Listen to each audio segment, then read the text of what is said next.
উচ্চমূল্যের সবজি চাষ করে সফল রাজশাহীর কৃষক জাহাঙ্গীর হোসেন। তার প্রায় ৮ বিঘা জমিতে চাষ হচ্ছে পুদিনা, থাই, লেটুস পাতা সহ বিভিন্ন ধরনের সবজি। দর্শক, আরো খবর জানবো। রাজশাহী থেকে যুক্ত হচ্ছেন আমাদের সহকর্মী মতিউর মর্তুজা। মর্তুজা, জানাবেন এসব সবজির ফলন কেমন হয়েছে এবং ঠিক কি পরিমাণ বা কেমন লাভবান হচ্ছেন কৃষক, জানাবেন। নাফিসা, বিভিন্ন ফাস্টফুড রেস্টুরেন্টের কথা, চাহিদার কথা মাথায় রেখে কিন্তু ৩ বছর আগে রাজশাহীর পবা উপজেলার কৃষক জাহাঙ্গীর হোসেন বিভিন্ন উচ্চমূল্যের সবজি চাষ করেছিলেন।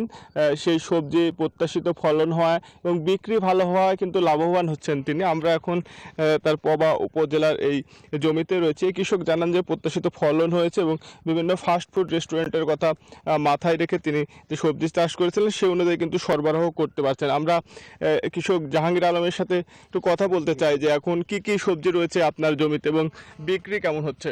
সালামু আলাইকুম। আমার ভ্যারাইটিজ আছে 12টা। হচ্ছে বান্ডেল থাকলে প্রতি সেনমানিতে টাকা বাঁচবে।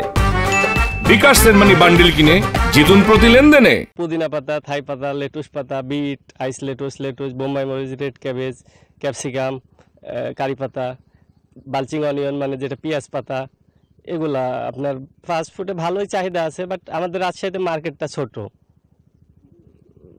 কেমন লাভবান হচ্ছেন আপনি? লাভ আছে, বিক্রি করতে পারলে এগুলো আইটেমে লাভ আছে, কিন্তু এটার বড় বাজার হচ্ছে ঢাকায়। যা ঢাকাতে আমাদের রাজশাহী থেকে একটু দূরত্ব হয়, যে টাটকা মাল পাঠানো সম্ভব হয় না। তো আমার রাজশাহী মার্কেটে মোটামুটি ভালোই চলে। ধন্যবাদ। রাজশাহী থেকে আপনার হচ্ছে বগুড়া দেই, খুলনা, কুষ্টিয়া, আমার মাল চাপাই, 3 জেলায় মানে সাপ্লাই হয়।